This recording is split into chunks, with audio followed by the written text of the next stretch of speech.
अस्सलामुअलैकुम, आप देख रहे हैं पीएसएल धमाका और मैं हूं आपके साथ रानी सैफुल्ला खान। पीएसएल सीजन 7 का सिलसिला जारी है। अब तक 2 मैचेस खेले जा चुके हैं। पहले में मैचेस में तो फिर जीत गया था मुल्तान सुल्तान, जबकि दूसरे मैच में कल बहुत ही ज़बरदस्त तरीके से जीत हुई है पेशावर ज़ल्मी की। और वो जीत कैसे हुई, क्योंकि खेला तो अच्छा था कोयटा ग्लैडिएटर। पेशावर ज़ल्मी की जारहाना बैटिंग रही, उसकी फील्डिंग कुछ मज़े की नहीं थी। मजीद भी बहुत सारे पॉइंट्स हैं, इस पर बात करेंगे। मेरे साथ मेरे को होस्ट हैं फैसल काजी और उनके साथ हमारे गेस्ट हैं जमील इकबाल साहब। तो सर, आपके वक्त का भी बहुत शुक्रिया कि आप आए। और कल के मैच के हवाले से फैसल पहले हम कुछ बात कर लेते हैं कि अच्छा हुआ, कोयटा ने बहुत अच्छा खेल पेश किया, जबकि एहसन अली और विल स्मिथ की तो बात बहुत ही अलग है कि 155 रन उन्होंने स्कोर किए और अच्छी शराकतदारी कॉम्बिनेशन उनका बहुत अच्छा था। लेकिन फिर भी जमील साहब हार कैसे गए? देखिए, सारी बात ये कि जो कोयटा ने जो उसका नाम क्या जो बैटिंग की इनिशियली, मेरा अपना ज़ाती ख्याल है कि उन्होंने 190 स्कोर किया और वो ये समझ लीजिए कि बहुत ज़्यादा स्कोर है जी। और सारी बात ये है कि देखें, सरफराज एक मंचे हुए कप्तान है, ये उनके लिए एक टेस्टिंग पॉइंट भी था और वो 190 के स्कोर को डिफेंड नहीं कर सके। That was very big. उसकी सबसे बड़ी वजह यह थी कि शुरू से ही जो ज़ल्मी के बैट्समैन थे, जिसमें यासिर थे, उन्होंने 30 किए और फिर हुसैन तलत ने इनिंग्स को मिडिल ऑर्डर के अंदर ही प्लेड लाइक ए जेम। उन्होंने 29 गेम्स के अंदर बॉल के अंदर डिलीवरीज के अंदर उन्होंने 52 स्कोर किया। दोनों टीमों पर अगर आप कंपैरिजन करें ना, तो it was a bad fielding, bad bowling and apart from that सबसे बड़ी बात जो अगर क्रिकेट के जो नाक़ीन देखेंगे वो ये देखेंगे कि जिस अंदाज से शुएब मलिक ने इनिंग्स को लेके गए हैं। हालांकि देखिए, कामरान अकमल कोविड-19 की वजह से नहीं खेल रहे हैं और दूसरी बात ये कि वहाब रियाज जो उनके कप्तान थे वो बाहर हैं।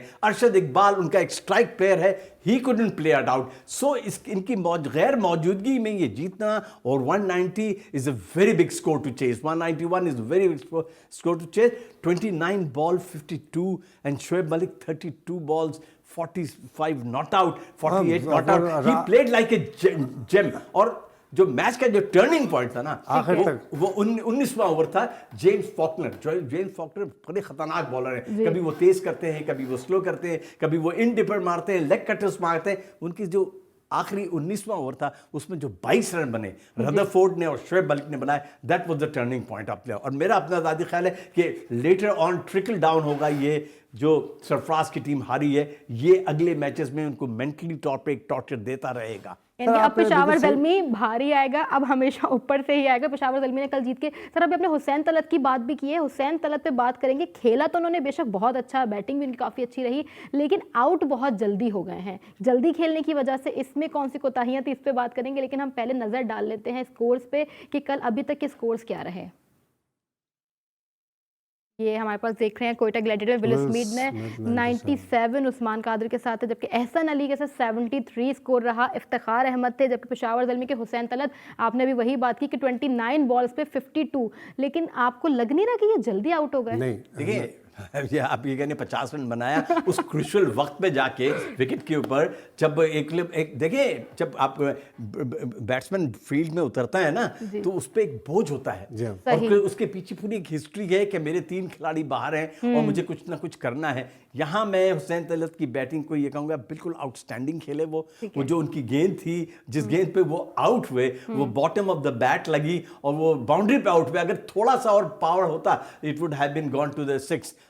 दूसरी बात है कि मैं यहाँ क्रेडिट दूंगा रियली कराची जो कोयटा ग्लैडिएटर्स के विल स्मिथ को। Will Smith played like a gem, he played like a great man. ये इंग्लिश काउंटी समरसेट से खेलते हैं, इंग्लैंड में अंडर 19 खेला और सबसे बड़ी बात यह है कि बैकफुट पे जाके 6 मारना बड़ा मुश्किल होता है बॉलर के लिए। और बैकफुट पे जाके उन्होंने जिस अंदाज की बैटिंग की ना, वो मेरे ख्याल में पाकिस्तान के यंगस्टर्स के लिए। सर ये फरमाइएगा कतर साहब, नहीं, बिल्कुल कराची का आज मैच जो है, वैसे हम बात तो पहले मैच की करेंगे, लेकिन मैं जो पूछना चाह रहा हूँ, कराची को फ़ायदा होगा क्योंकि हार हुई है कोयटा से, और कोयटा से कुछ आसानी होगी कराची को। बात तो आपने बड़ी टेक्निकल सवाल किया है कि इसका फायदा होगा। देखिए, क्रिकेट 20 बॉल गॉल, 120 गेंदों का मैचेस होता है ये। हाँ, 20 ओवर्स में आपको इधर उधर करना है, कप्तान को डिसीजन। किंग्स भी हारी हुई है, जी किंग्स भी पहले मैच हारी हुई कोयटा है और फिर ग्लैडिएटर्स भी कोयटा भी हारी हुई है, लेकिन जी। जो बड़ा सेटबैक है ना वो सरफराज को पहुंचा है। सरफराज की टीम जो थी एक ऐसी टीम थी जो फ्रंट से खेलती थी, उनके पास प्लेयर भी थे, उनकी बॉलिंग स्ट्रेंथ भी थी, इसके बावजूद वो डाउन गए ना, बड़ी बचवा। शोएब मलिक ने कमाल ये किया कि टॉस जीत के उसने कहा यार मैं डिफेंसिव खेलूं, टॉस जीत के उसने पहले इनको सरफराज को ये किया। हमें बाज लोगों ने ये कहा कि हमें गलत लग रहा था ये फैसला कि शोएब ने क्यों किया। देखिए, फील्डिंग तो इधर से भी तरह कमजोर रही शुरू में। देखिए फैसल भाई चाहे कुछ भी हो, any game you take it, हुमा उसी के सर बेचती है जो जीतता है आखिर में, जो हुमा उसी के साथ जीतता है, उसके बाद ये इवेंट। लेकिन कल की जो विकेट थी ना वो पहले मैच की बनिस्बत बहुत ही इजी विकेट थी।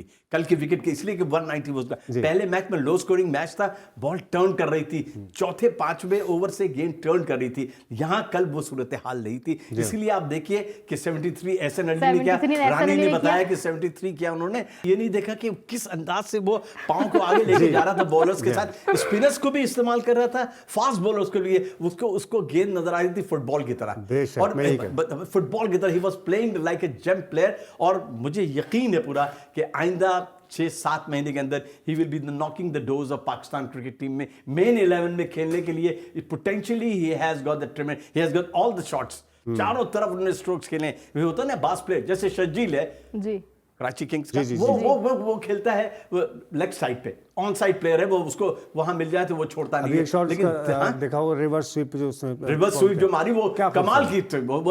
ऐसे वक्त पे क्रूशियल वक्त के अंदर when you are chasing 191 to win and then you play that shot, it means कि you are mentally in the game, आप मेंटली स्ट्रांग है एंड यू आर डिलीवरिंग, कोई बॉल भी वो छोड़ेगा नहीं। और मैं hats off to him, really he played a great innings. और ये पाकिस्तानी जो सिलेक्टर्स हैं, मोहम्मद वसीम साहब से मैं खास तौर पे ये कहूँगा, जो चीफ सेलेक्टर साहब हैं, उनको ये एक नॉकिंग एक यंगस्टर मिल रहा है। That's what PSL is. PSL is booming the talent coming from the grass root level, नीचे से नए नए खिलाड़ी लेके आए। देखिए चांस मिला, ही डिलीवर्ड। जब किसी को आप चांस ही नहीं देंगे, पाकिस्तान क्रिकेट बोर्ड का जो सिलेक्शन क्राइटेरिया है, डोमेस्टिक स्ट्रक्चर है, इनमें क्रिकेटर्स निकल के नहीं आते। This is what PSL is. बहुत ज्यादा चेहरे सामने आए हैं, बहुत अच्छे प्लेयर सामने आए हैं। अब पाकिस्तान क्रिकेट टीम में वो जाते हैं या नहीं जाते, वो लेते हैं या नहीं लेते। आजकल तो ग्रास रूट से ग्रास भी बहुत कम आ रही है, इस पर फैसल साहब से बात करते हैं। बिल्कुल सही बात है। इस पर बात करेंगे अभी, इस पर कि अभी कौन कौन से नए चेहरे सामने और आज के 2 अहम मैचेस हैं, उस पे कौन जीतेगा, आप लोगों की फेवरेट टीम कौन सी, इस पर बात की जाएगी। लेकिन नाज़रीन यहाँ पे ब्रेक का वक्त हुआ है, ब्रेक तक साथ रहिएगा।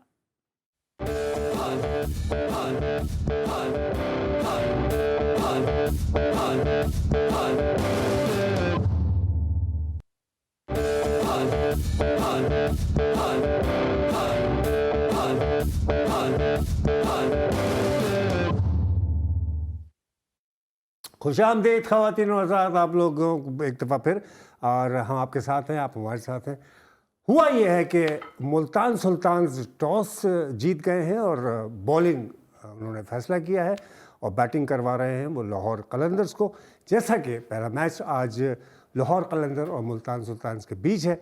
सर ये तो कमाल हो गया यार। ये काजिम भाई आपने जो कहा ना टॉस जीत के उन्होंने बैटिंग की, ये रिवायत जो पड़ी है ना पहले ये कल रात से पड़ी है, T20 वर्ल्ड कप से शुरू हुआ था। अच्छा, उसमें जितने मैचेस हुए थे, उसमें 25 मैचेस में जिन्होंने टॉस जीता उन्होंने पहले फील्डिंग ऑप्ट की। ये एक अजीब सिनेरियो होता है। पहले हमेशा ये होता था, आज से 5-6 साल पहले बैटिंग लेते थे, पहले बैटिंग करते थे कि चलो विकेट का पहले इस्तेमाल करें। मेरा अपना ख्याल है कि ये रिजवान का एक दानिशमंदाना फैसला है, इसलिए कि उसके पास एक रिकॉर्ड भी यही है कि पहला मैच जो वो जीते उस वक्त भी उन्होंने टॉस जीता था and then they came again. और लेकिन सर शोएब ने तो उलट कर दिया, उसने तो बैटिंग दे दी और फिर जीत लिया सेकंड बैटिंग में। हाँ, ये देखें, सारी बात ये है कि इस वक्त जितने भी कप्तान हैं या जितने भी कोचेस बैठे हुए हैं, right from Moin Khan to Aqib Javed जो लाहौर कलंदर्स के हैं, इनका एक स्ट्रैटेजी उन्होंने ये बनाई है कि लेट चेज द टारगेट। वो ज़्यादा आसान होता है, दिमाग के अंदर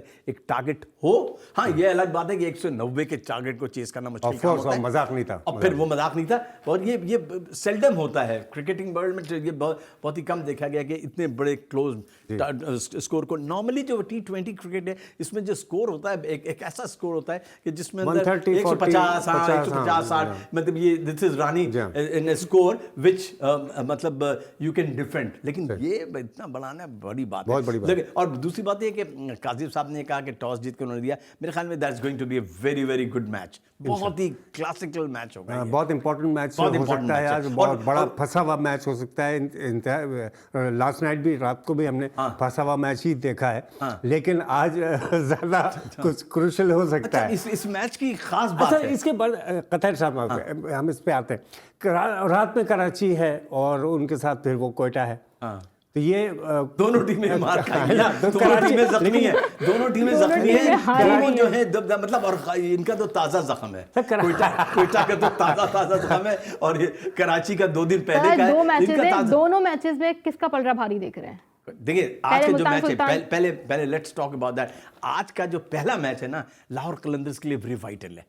लाहौर कलंदर्स के लिए वाइटल वो इसलिए है, बहुत ज्यादा अहम, कि पहली मर्तबा मंजर आम पे आएंगे Shaheen Shah Afridi as a captain. ठीक है, गुज़िश्ता 6 सीजन में बहुत जारहाना अंदाज नहीं है। देखिए फास्ट बॉलर्स, देखिए इसमें सबसे बड़ी बात रानी साहिबा ये है कि फास्ट बॉलर्स जो है ना जी, वो अच्छे कप्तान नहीं होते। इमरान खान की बात आप निकाल दीजिए, अभी बेन कटिंग आए। नॉर्मली एक बैट्समैन ही ज्यादातर कप्तान होता है। शाहीन शाह अफरीदी के लिए ये एक टेस्टिंग केस होगा, मैं आपको ऑनेस्टली बताऊं, इसलिए कि रिजवान तो सीना फुला के मैदान में आया है। Rizwan is really rocking like anything, और the way he is playing is tremendous. जिस तरह से वो लीड कर रहा है, जिस तरह कोई अगर प्लेयर अगर कोई स्लॉपी फील्डिंग करता है उसको आंखें में दिखाता है, और सबसे बड़ी बात, उसकी सबसे खूबसूरत बात ये है कि वो मोटिवेट करना जानता है।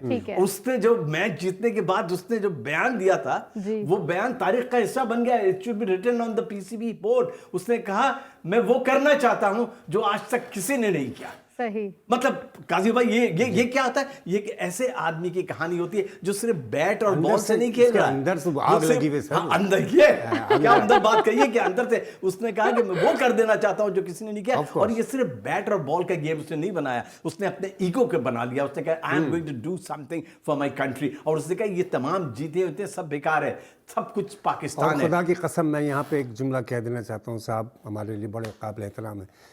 आग अंदर लगती है ना तो बाहर आती है, और पाकिस्तानियत की जब आग लगती है तो वो जावेद मियांदाद के चक्के की शक्ल में सामने आ जाती है। कभी आपको रिजवान की शक्ल में आती है, सरफराज की शक्ल में आती है। हमें क्या क्या नहीं मिला, शाहिद खान आफरीदी, मिसबाह, यूनुस खान, ये इन लोगों ने बड़े बड़े इवेंट पाकिस्तानियत की आग ने जितवाए। वसीम अकरम, इमरान खान खुद, मतलब रमीज राजा, इस वक्त जो बंदे हैं, काजी भाई ने बिल्कुल सही बात की। तो ये मैच जो है ना, ये बड़ा इंटरेस्टिंग मैच होगा, और ये टेस्ट केस होगा। देखिए 20% ये देखा जाएगा कि how Shaheen Shah Afridi handle his bowlers, how batting order में क्या करता है, ये उसका टेस्ट केस है। अल्लाह करे उसके फील्डर उसको डांट ना दें। और दूसरी बात नहीं, शाहीन शाह अफरीदी में देखिए कप्तानी क्रिकेट में बड़ा मुश्किल काम है, बॉल टू बॉल आपको डिसीजन लेना पड़ता है। और खास तो it's not a test cricket, खास तौर पे इस टाइप की क्रिकेट में T20 में तो आपको एवरी ओवर में स्ट्रेटेजी बदलनी पड़ती है, हर बॉल के साथ स्ट्रेटेजी बदलनी पड़ती है। कल आपने देखा होगा कि सरफराज ने जो नसीम शाह है उसको डांटा।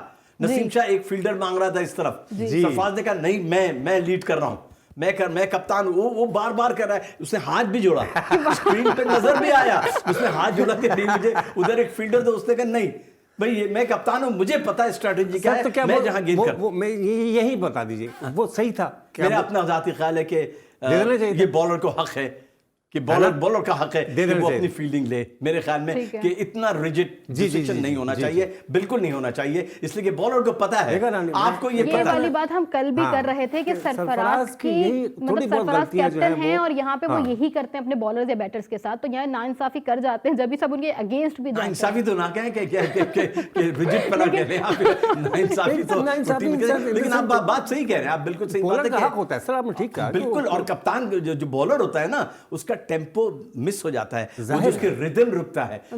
मैं इससे पहले कि आपने बात की काजी साहब आज के मैच की खास बात ये भी होगी कि अफगानिस्तान, हाँ, लाहौर कलंदर्स का अफगानिस्तान की तरफ से जो राशिद खान है लेग स्पिनर, 85 विकेट लिए उन्होंने अब तक। अच्छा। और वो उनका ट्रम्प कार्ड है, आउटस्टैंडिंग बॉलर है, वो किसी को खेलने नहीं देता। तो शाहीन शाह अफरीदी के पास वो है, शाहीन शाह अफरीदी के पास मोहम्मद हफीज है, एक्सपीरियंस, खुद शाहीन शाह अफरीदी है, खुद निपिंग बॉलर, उसके बाद फिर हारिस रऊफ है। They have got a gem of a player। Lahore कलंदर के पास है राणा साहब जैसा आदमी, प्यारे आदमी है। लेकिन एक बात है कि आपने ये बात क्या कि मुझे याद है कि लाहौर कलंदर ने हारिस रऊफ इसका बाय प्रोडक्ट है। देखिए ये बड़ी बात है, उन्होंने क्रिकेट के लिए इतना इन्वेस्ट किया। वाहिद टीम है जो आज तक नहीं जीती, तमाम टीम इस्लामाबाद ने 2 मरतबा। लेकिन मैं सर तंजिया नहीं कर रहा, मैं वाकई राणा साहब को मैंने हमेशा बहुत ही स्माइली फेस पे देखा, क्या बड़े दिल का आदमी। नहीं, आपने कहा काजी साहब, आपने जो बात कही ना, और ये बिल्कुल 100% सही है। स्क्रीन शॉट्स के अंदर जब वो नजर आते थे, टीम हार रही होती थी लेकिन उनके चेहरे पे मुस्कुराहट होती थी, और he used to clap like anything. That is what sportsman spirit is. मुखालिफिन रो पड़े कि अल्लाह इसको एक मैच तो जिताने को, एक मैच जीता।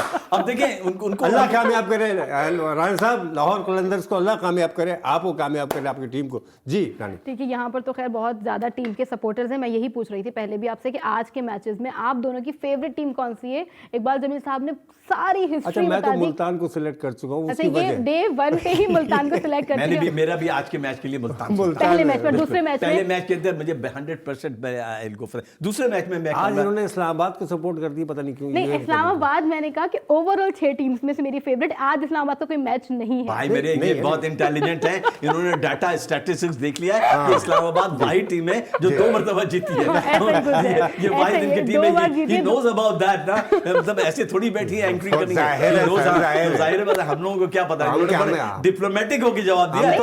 हम तो देख के बोल रहे हैं ना, तो देख के बोल, ये तो भाई अपना खुद, ये खुद कप्तान है, ये खुद एक कप्तान है और सोच रही है कि और ये भी बॉलर की बात नहीं मानती, ये भी बॉलर की कप्तान की बात नहीं मानती सबकी। लेकिन आज के मैच में हम बात करते हैं, आज का मैच कौन जीत रहा है? कराची किंग्स और कोयटा ग्लैडिएटर्स के बीच में कौन जीत रहा है? I will go for Quetta Gladiators, इसलिए कि बहरहाल उनके पास एक आमिर नहीं है, मतलब उनके पास एक अच्छी टीम जरूर है। अनलकी रहे, स्लॉपी रहे, और सारी बात ये है कि जिम्मेदारी भले कप्तान को लेनी पड़ेगी। Sarfaraz is responsible for that defeat 190 को। लेकिन सर कराची, आज मैं कराची के हवाले से बाबर आजम के लिए फरमाइए सर कुछ। देखिए बाबर हो सकता है, अगर आज बाबर चला गया, 50+ चला गया, चले जाता है, उसका नाम की सारी बात ये कि बाबर आजम के साथ मसला ये है कि देखिए 23 रन पे वो आउट हुए पहले मैच के अंदर। दूसरी बात है कि बड़े टीम के बड़े मैच के प्लेयर हैं यार वो। अच्छा, ये जेम ऑफ ए पर्सन यार, अवार्ड मिला उनको, क्या नहीं मिला आप मुझे बताइए ना। आईसीसी के ओडीआई के बेस्ट प्लेयर रहे। सारी बात ये है कि जब डोमेस्टिक क्रिकेट में अपने घर पे आप खेलते हैं ना, तो आपके पास लोगों का बड़ा प्रेशर होता है। सामने बात है कि आपके सामने एक जूनियर आ गया यार, जैसे आपके सामने कोई नया कॉमेडियन आ जाए, कोई नया आदमी आ जाए, तो यार वो घबराएगा यार, इनके सामने मैं क्या करूं। लेकिन रिजवान ने कोई रियायत नहीं बरती। वाकई मैं रिजवान ने ये नहीं देखा कि सीनियर और जूनियर क्या है, वो ही पहली गेंद से उसने कहा I am here to win, और मुझे जीतना है। बाबर आजम हो, कम वॉट में शाहीन शाह अफरीदी हो, कम वॉट में कोई भी हो, वहां पर रियाज हो, मुझे अपना गेम खेलना है। और मैं आपको ये बताऊं कि जो उसकी कंटिन्यू, कल फिर उसने 52 कर दिए थे, आप लोगों ने तो डिस्कस किया होगा, उसने 52 कर दिया। उसका वो जो अक्टूबर में जो T20 का टेम्पो था वो कंटिन्यू जा रहा है। T20 वाला अभी तक कंटिन्यू है। और अब आज के पहले मैच में शाहीन शाह अफरीदी और रिजवान आमने सामने हैं। शाम में भी अब देखेंगे क्या होने वाला है, और अभी कुछ देर बाद रिजल्ट भी आ जाएंगे कि मुल्तान सुल्तान और लाहौर कलंदर का कैसा टाकरा रहा, इस पर भी बात करेंगे। लेकिन यहाँ वक्त छोटे से ब्रेक का साथ रहिएगा।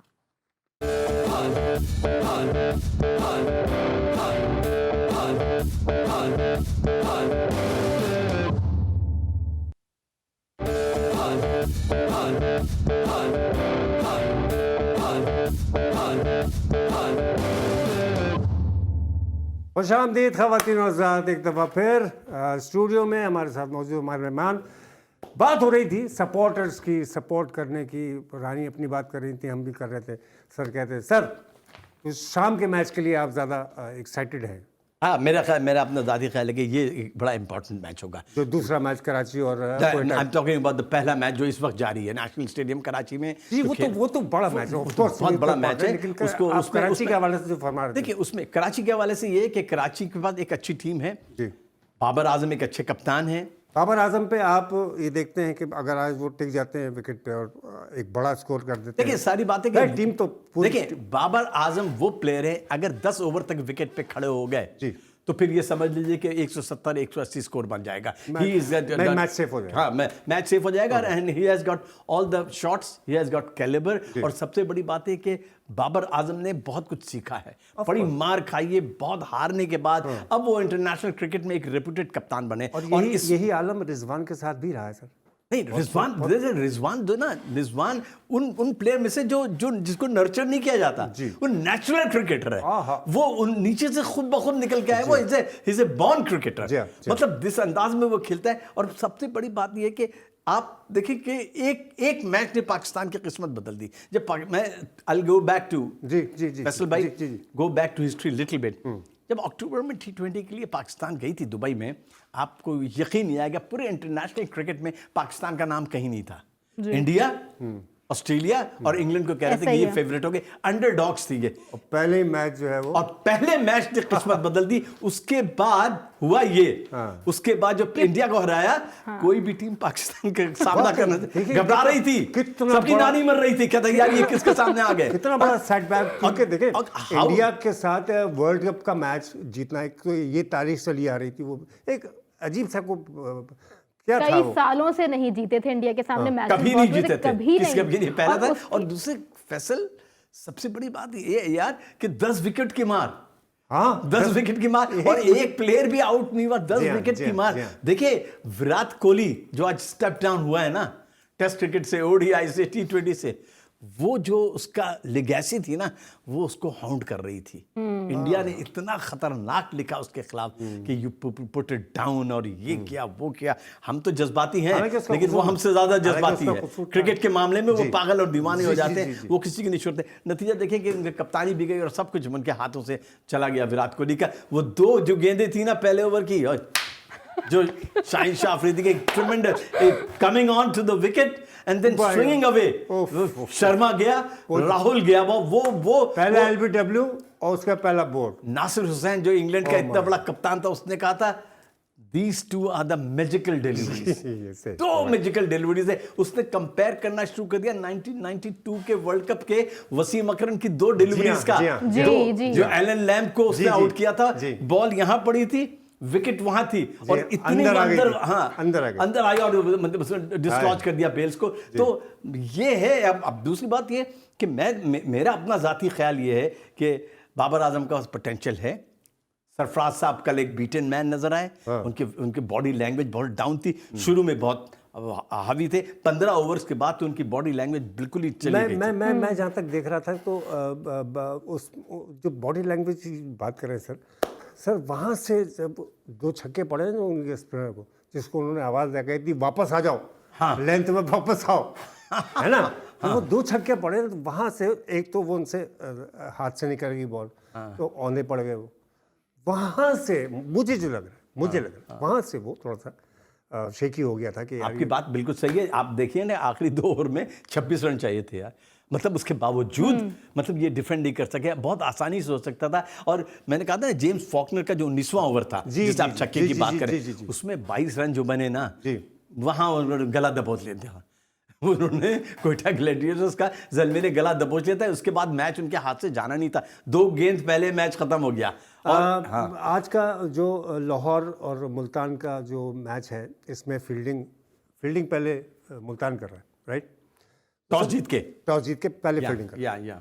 तो आप क्या समझते हैं ये कहाँ तक एक एक्यूरेट को दे सकते हैं फिगर कि कहाँ तक जाएगा ये इनका? ये मेरा अपना ज़ाती ख्याल है कि ये मैच जो जाएगा, ये इसलिए कि बड़ी बैटिंग लाइन, बड़ी डेप्थ है, हफीज़ है, और कई लाहौर के अच्छे खिलाड़ी, राशिद खान भी अच्छे कर लेते हैं। मेरा अपना ख्याल है कि 160-170 तक स्कोर जाना चाहिए, 160-170 तक, बस। हाँ, इन बिटवीन जाए तो that is going to be a interesting match. Stake पे रिजवान के कुछ नहीं है, ठीक है। रिजवान के स्टेक पे कुछ नहीं है, ये अपने जहन में क्लियर रख लीजिए। मैं अगेन कह रहा हूं, वो और शेर बन के आएगा, बब्बर शेर बन जाएगा अब ये। पहले शेर था, अब वो बब्बर शेर बन के आएगा। इसलिए हाँ, प्रेशर होगा आफरीदी पे, शाहीन आफरीदी पे, उस पे प्रेशर होगा। देखिए जनाब, हालांकि उसके पॉकेट के अंदर बड़े बड़े प्लेयर्स हैं, हफीज का तजुर्बा है, हारिस रऊफ की स्पेस है, वो किस वक्त पे यूज करना है वो उसको अल्लाह करे। ये पॉइंट है ना, ये आपने कहा कि किसको किस वक्त में इस्तेमाल करना है। अब आपने एक बात बताई, बात से बात निकली,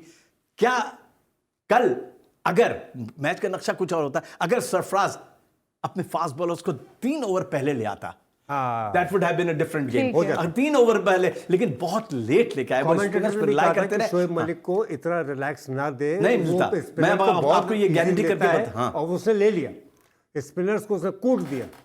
बिल्कुल बिल्कुल सही बात है। एक बार सर यहाँ पे अपने सरफराज की बात फिर से की है कि अगर वो 3 ओवर्स पहले अपने बॉलर्स को ले आते, तो फास्ट बॉलर्स को ले आते 3 ओवर्स पहले, लेकिन ये कोताहियां आपको लग रहा है कि बहुत पहले से सरफराज करते आ रहे हैं? नहीं, ये कोताहियां उन्होंने पहले नहीं की थी। देखिए जब बात ये है कि सारी बात ये हुई कि क्यों उन्होंने ऐसा किया, उन्होंने ये ऐसा किया, वो समझते थे कि विकेट को सपोर्ट मिलेगी। नवाज ने, जो उनके बॉलर थे, वो एक्सपेंसिव तो थे, 44 के करीब रन दे दिया। हमारे नवाज एक्सपेंसिव क्यों होते हैं? नहीं बस नवाज, हमारे यहाँ तो ये बात है ना कि ये ऐसे हीरो होते हैं। 3 विकेटें ली उन्होंने। सही है। सरफराज का माइंडसेट ये हो गया कि यार ये स्पिनर्स को मदद कर रही है विकेट, और ये फायदे, उसके चक्कर में वो मिडिल ऑर्डर्स में वो स्पिनर से कराते रहते। उसके बाद जब 14वां और 15वां ओवर आया ना, तो तकरीबन जो स्कोर बोर्ड दिखा रहा था कि 69% ज़ल्मी एंड 22% पेशावर, इसका नाम क्या, कोयटा जीतेगी। तो ये जो बाइफेक्शन था वो इसी वजह था। वो बॉलर लेके आए, लेकिन वो लेके आए कोई 17वें ओवर में फास्ट बॉलर को। उस वक्त तक game was on and they was on, so that ये देखिए, यही मैं आपको बताया था, बॉल टू बॉल आपको डिसीजन लेना होता है, बॉल टू बॉल डिसीजन लेना है। फैसल भाई को पता है कि ये स्किट अगर ज्यादा रिहर्सल करूंगा, कॉमेडी का स्किल ज्यादा रिहर्सल नहीं होता, इसलिए कि आप 1-2 मरतबा करेंगे, तीसरी मरतबा आपको हंसी नहीं आएगी, नहीं हंसी नहीं आएगी, उसका चाशनी खत्म हो जाएगी। इसलिए दुनिया में फैसल भाई जैसे लोग, जितने बड़े टॉप के लोग रहे हैं ना, वो सिर्फ 1 या 2 मरतबा रिहर्सल करते हैं। ये मैं आपको ऑनेस्टली बताऊं, वो नहीं करते, वो कहते हैं नहीं। तो ये क्रिकेट भी ऐसा ही है। बिल्कुल सही कह रहे हैं। देखिए मैं PSL की खूबसूरती की बात ये कहता हूं कि यार फैसल भाई, व्हाटएवर, मुझे जो लगता है कि we all are Pakistani will love our country, ये कहने की जरूरत भी नहीं होनी चाहिए। जब PSL में बैट और गेंद का मिलाप होता है ना, उसमें से जो सुर आती है ना, वो क्या आती है? पाकिस्तान पाकिस्तान। उसमें से जो सुर निकलती है वो सिर्फ पाकिस्तान, इससे Pakistani brand, it's we had to promote it and we want to do that till the end. ठीक है। एक बार सर, अब बिल्कुल प्रोग्राम का वक्त कम रह गया, आखिरी वक्त में अब रिजवान और हमारे कराची बाबर खत्म हो गया। पहले एक बार आपका शुक्रिया अदा करना। नहीं भाई, ऑनेस्टली स्पीकिंग, नहीं, इट्स योर ग्रेटिट्यूड कि आपने बुलाया। Thank you very much, I enjoy talking to people like you. ठीक है। एक बार सर, हम यही पूछना मैं चाह रही थी, अब प्रोग्राम का वक्त वाकई खत्म हो गया, उससे हम इंशाल्लाह फिर आपसे दोबारा मुलाकात होगी। प्रोग्राम आपके साथ बहुत अच्छा रहा, पूरा प्रोग्राम में अच्छा रहा, अच्छी कॉन्वर्सेशन रही। आपके वक्त का बहुत शुक्रिया। हमारे साथ फैसल काजी भी मौजूद थे। फैसल काजी का तो हमेशा से बहुत शुक्रिया। नाज़रीन, प्रोग्राम का वक्त यहाँ खत्म हुआ। कल इंशाल्लाह आपसे एक बार फिर मुलाकात करेंगे, तब तक के लिए अल्लाह हाफिज़, अपना ख्याल रखिएगा।